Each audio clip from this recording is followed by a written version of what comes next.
ikut garis panduan, tetap kena taat. Kita engkar benda itu dan cuba menasihatinya. Sambungan pada itu, Doktor. Sebenarnya demonstrasi ini asal usul dia ni datang dari mana? Dan kita dah tahu kesan-kesan dia yang seperti Ustaz terangkan tadi.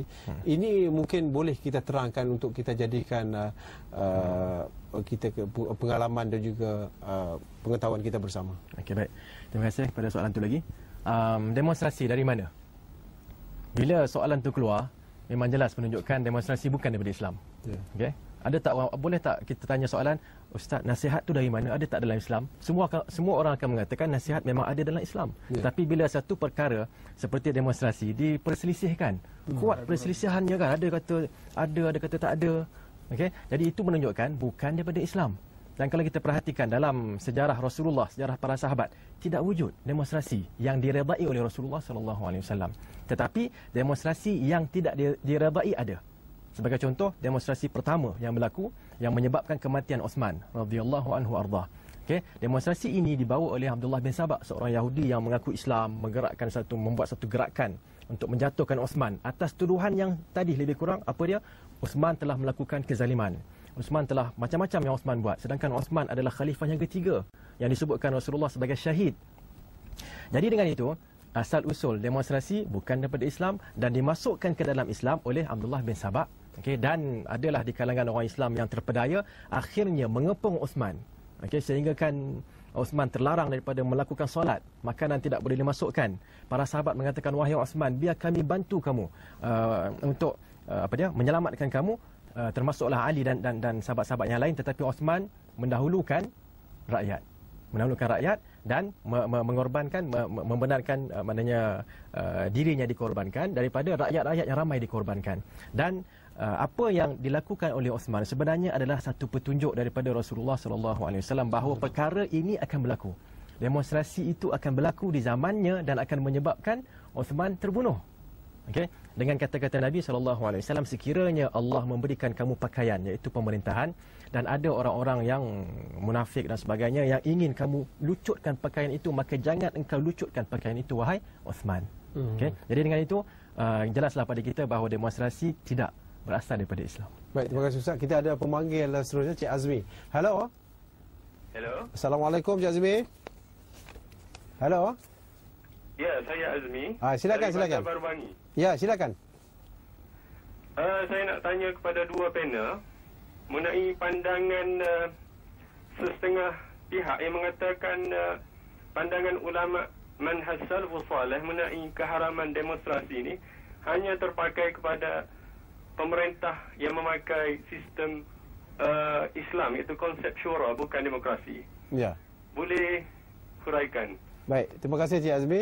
Ustaz akan huraikan selepas ini kerana kita nak berehat seketika. Sekembali nanti insya-Allah jawapan akan diberikan kepada pertanyaan sebentar tadi. Kita rehat dulu seketika, jumpa lagi selepas ini.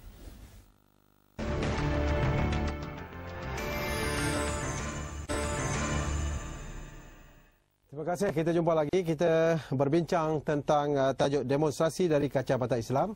Masih kekal bersama saya Dr. Fadlan Muhammad Osman, Pensyarah Fakulti Pengajian Islam UKM, dan juga Ustaz Idris Sulaiman, penyelidik di Kedutaan Arab Saudi Kuala Lumpur. Jadi persoalan yang dikemukakan oleh Cik Azmi tadi saya nak utarakan kepada Ustaz Idris lah untuk menjawab. Silakan. Persoalan dia di sini, adakah ketaatan kita pemerintah hanya sekiranya mereka dilantik melalui sistem syura?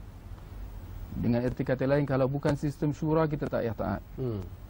Ini yang nak dijelaskan di sini, bahawa kenyataan yang sebegitu adalah salah. Ketaatan kita kepada pemerintah Islam diwajibkan ke atas seorang individu Islam, tak kira pemerintah itu dilantik bagaimana sekalipun. Kalau kita kembali kepada Al-Quran, Allah Subhanahu Wa Taala berfirman, wa atii'u Allah wa atii'ur Rasul wa ulil amri minkum. Dan taatilah Allah dan taatilah Rasulnya dan para pemerintah daripada kalangan kamu. Di sini kita tengok ungkapan dan para pemerintah daripada kalangan kamu am. Allah tak kata yang dilantik melalui syura misalnya, ataupun yang dikatakan khalifah misalnya. Tidak. Am, atau apa yang dikatakan sebagai mutlak, Tak kira pemerintah apa, kalau dia pemerintah kepada sesebuah negara Islam, dia wajib ditaati. Begitu juga dengan dalam hadis-hadis yang lain di dalam riwayat Bukhari dan Muslim, di mana Rasulullah sallallahu alaihi wasallam berkata, "Alaikum bis-sam'i wat-ta'ah." Hendaklah kamu dengar dan patuh kepada pemerintah. Malah baginda Rasulullah kata, "Wa in ta'ammara 'alaikum 'abdun habasyi." Walaupun kamu diperintah oleh seorang hamba. Ini kalau zaman dulu adalah sistem hamba, mungkin zaman kita tak ada. Tak ada. Tapi baginda kata, Rasulullah kata, walaupun pemerintah kamu adalah seorang hamba. Hakikatnya benda ni sebenarnya mustahil. Mustahil seorang hamba nak jadi pemerintah. Tapi begitu sekali Rasulullah nak tekankan. Malah baginda kata, abdun habasyi, seorang hamba daripada negeri Habsyah. Habsyah ni satu daripada negara Afrika lah. Orang hitam. Kalau di negara Arab, mereka nak taat kepada dia orang sesama dia bergaduh. Apatah kalau nak taat kepada orang hitam, memang jauh sekali lah. Tapi kerana Rasulullah nak tekankan, Rasulullah kata walaupun dia seorang hamba, bukan tu saja, kalau dia seorang hamba daripada Afrika, kamu kena taat. Kesimpulan dia, pemerintah tu wajib ditaati. Tak kira bentuk apa sekalipun dia dilantik, sama ada melalui syura, dia adalah khalifah, dia seorang amir, dia seorang raja. Raja bukan syura, raja dilantik melalui warisan. Dalam Islam tetap kena lantik. Dia seorang presiden, dia seorang perdana menteri, dia tetap wajib ditaati. Dan hal ini dapat kita lihat dalam sejarah Islam. Seperti dalam kisah Al-Hajjaj bin Yusuf. Dia ini seorang pemerintah yang sangat zalim semasa zaman Salafus Salih dulu, semasa awal zaman Islam dulu. Sangat zalim, dikatakan bahawa dia hari-hari dibunuh umat Islam. Malah di antara yang dibunuhnya adalah para sahabat, ulama-ulama besar daripada kalangan tabi'in. Tapi kita tak dengar seorang pun daripada sahabat Rasulullah ataupun ulama-ulama besar yang mengatakan bahawa kita kena perangi Al-Hajjaj bin Yusuf. Tak ada. Tak ada seorang pun yang berfatwa begitu. Apatah lagi nak membolehkan demonstrasi. Memang tidak adalah dalam sejarah salafus salih kita. Begitu juga dalam kisah Imam Ahmad bin Hanbal. Kita semua tahu bagaimana dia telah diseksa oleh 3 orang khalifah berturut-turut. Seorang mati, datang seorang khalifah lagi, seksa dia. Sehingga khalifah yang ketiga, seksa dia. Sehingga datang khalifah yang keempat, baru dia dilepaskan daripada penjara, dibebaskan daripada siksaan. Dan Imam Ahmad bin Hanbal dikenali dalam sejarah Islam sebagai Imam Ahlus Sunnah wal Jamaah. Imam Ahlus Sunnah wal Jamaah. Kita kata bahawa kita semua Ahlus Sunnah wal Jamaah. InsyaAllah kita begitu. Tapi dakwaan tak cukup.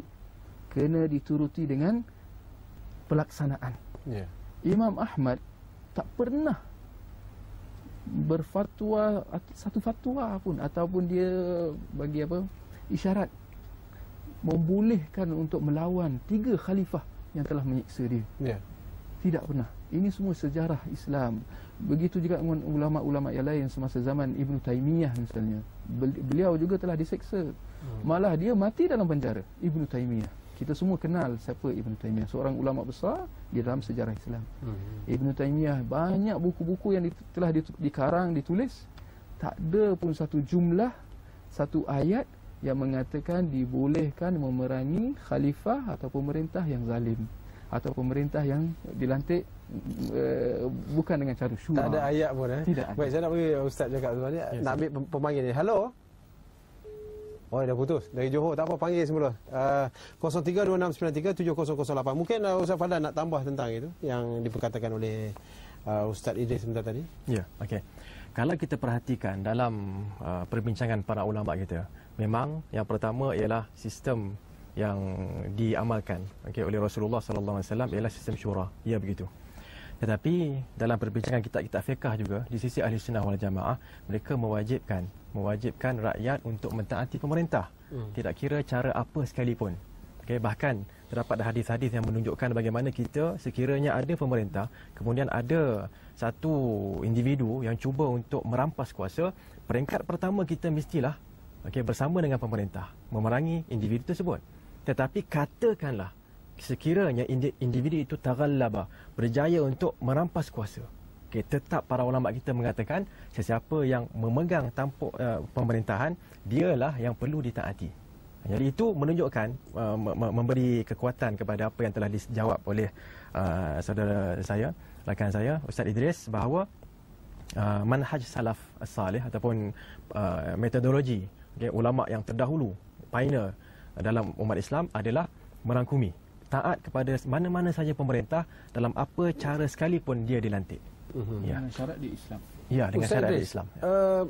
Pelaksanaan perlakuan ini kadang-kadang dipengaruhi oleh sikap tamak, sikap inginkan sesuatu yang belum sampai masanya. Kalau tak berkuasa, dia ingin berkuasa, sehingga ia menghalalkan benda yang haram. Jadi sudah jelas apa yang dikatakan oleh Ustaz tadi, bahawa demonstrasi ini bukan dari sudut Islam. Tetapi masih lagi ada orang-orang kita yang terpengaruh, mau mengikut, apatah lagi seperti yang dikatakan oleh pemanggil tadi, berkiblatkan kepada pemimpin yang dah memang kita tahu tidak sehaluan dengan pegangan kita.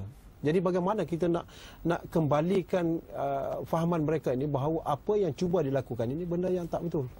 Saya ingin mengambil kesempatan ini untuk mengajak semua umat Islam, pada semua penonton-penonton Islam, supaya kita kembali kepada firman Allah, fa in tanaza'tum fi syai' farudduhu ila Allah wa Rasul. Sekiranya kita berbeza pendapat dalam suatu perkara, hendaklah kita kembalikan permasalahan itu kepada Al-Quran dan Sunnah. Dan seperti mana yang kita sebutkan tadi, Al-Quran dan Sunnah menyuruh supaya kita mentaati pemerintah. Selama mana dia Islam, selama mana dia mendirikan solat, dia masih Islam. Walaupun adanya kesalahan, adanya apa yang dikatakan kezaliman, penyelewengan dan sebagainya, itu sama sekali tidak mengeluarkan dia daripada Islam. Sama sekali tak boleh. Selama mana dia mengucapkan 2 kalimat syahadah, mendirikan solat, dia masih lagi Islam. Tak boleh sesiapa yang sewenang-wenangnya nak mengkafirkan dia. Itu bukan manhaj salafus salih. Itu bukan manhaj metodologi Ahlus Sunnah wal Jamaah. Mereka yang sibuk nak mengkafirkan pemerintah ni adalah apa yang diistilahkan oleh para ulama sebagai golongan khawarij, kumpulan khawarij. Khawarij ni adalah satu kumpulan dalam sejarah Islam semasa zaman Ali bin Abi Talib, seorang khalifah yang keempat, di mana ada timbul satu golongan yang keluar nak menentang Sayyidina Ali, menentang pemerintahan Khalifah Ali bin Abi Talib. Umat Islam menisbahkan kumpulan ini sebagai kumpulan khawarij. Khawarij ni maknanya dari perkataan kharaja, keluar daripada ketaatan Islam. Malah baginda Rasulullah sallallahu alaihi wasallam telah menjangkau